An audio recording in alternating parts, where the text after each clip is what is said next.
maybe he has a hand he can't get away from, like sevens or some kind of medium pair or a set or a two pair. But it'd be great if he came along with me. And now, I'm trying to talk, people eyeing me, but I just dump it because I know he's got a hand. I do not want a scare card to come like that on the turn or the river. I mean, I did not want a scare card to come and scare him out of this pot. I think right now he's got a hand that he is forced to go with in this flop, like an overpair.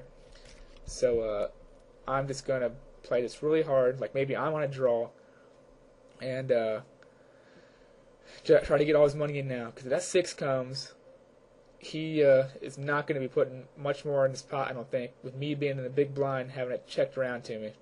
So I could easily have a 3 there, and I think the 6 just kills my action, and the ace doesn't help either. So I got, I made a good play. Got lucky that I did it. I did this now, and I didn't wait until a turn or river. I would have gotten unlucky. I mean, by the scare cards killing my action. So I didn't try to slow play now because I know he's going to give me. I know he's going to give me action on this flop. So there we are.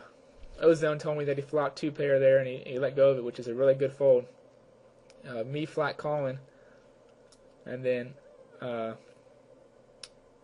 him raising. He's got to suspect this 2 pair might not be good. What am I flat calling there with? Not too much. I don't call 200, on that flop unless I got something. Especially against an under-the-gun limper who I know he might really hit this flop or might raise in this flop here. So Ozone made a good observation, knowing that I'm not going to call 200 on that flop with King Possum to act after me, unless I got a really strong hand.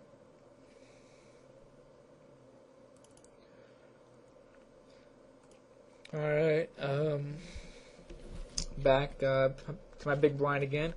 I don't think we saw any flops that rotation. People were kind of pushing and stealing blinds.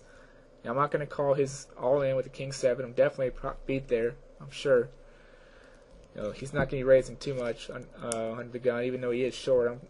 He's got to have better than King 7, so I'm not going to gamble that many of my chips. Now it gets forward around to me, and I just flat push. Because, if I raise anything here, and we see a flop, it doesn't matter what the flop comes. I'm definitely pushing it. Unless I flop maybe quads or whatever, I might slow play it, but probably then I might be betting, because he expects me to bet. So I just dump my 2s on him. It's better than his random hand, the big blind, and he's short stacked, so not even going to try to get tricky with it at all. Alright, I just out the flat call here, which is a debatable play, but it's against Kevin, who I think was definitely who likes to give action. He might call my re-raise, and I expect X Popcorn to fold anyway, so I don't need to really isolate him. I don't really expect these 2 guys to come along. So I opt to just call, hopefully going to the flop heads up on the button.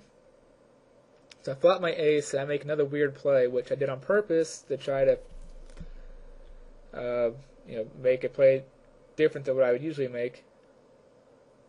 I'm trying to think here, maybe what I should do. I'm definitely raising, and I'm definitely raising. I'm not calling with a straight draw and a flush draw out there. There's no way. But how much should I raise? It's already like over 1,000 in the pot with his bet. So if I raise 1,000 more, I'm kind of committing myself. The only hand I'm really worried about is Ace King. If he flopped a set, then that sucks for me. I'm going broke. But I opt to just play this aggressive and put his whole stack at risk. He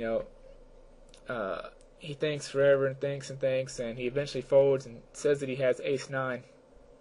Which if I'd known he has Ace 9, then I probably would have just I might have milked him along a little bit, but we don't really know exactly what he has.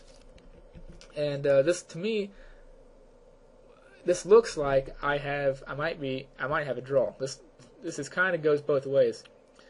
It either looks like I'm really protecting against my draw, so if he does have like a heart draw, he might fold.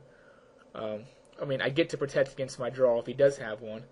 And if he doesn't have a draw, like he does have Ace 9 or Ace Jack, he might come along thinking that I'm betting this really hard because I am on a draw. It's a really hard, really big semi-bluff. So kind of killing two birds here. I'm really protecting against a draw if he does have one, and I'm kind of making it look like I am, I might be able to convince him that I'm on a draw, and he might call, and I haven't dominated. But I just wanted this to push it right there and continue my super aggressive style here of just pushing all in, making people play big pots with me. And I bet him out, which I guess there could be worse results. So I just take the pot down the flop and win like 1,000 or 1,200 chip pot. So nothing wrong with that at all.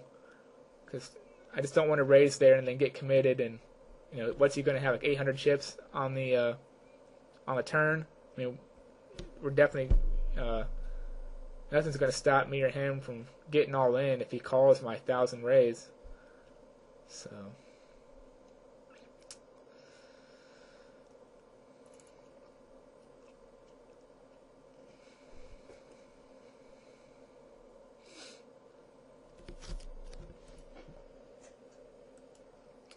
Alright, ace king, it's folded to me.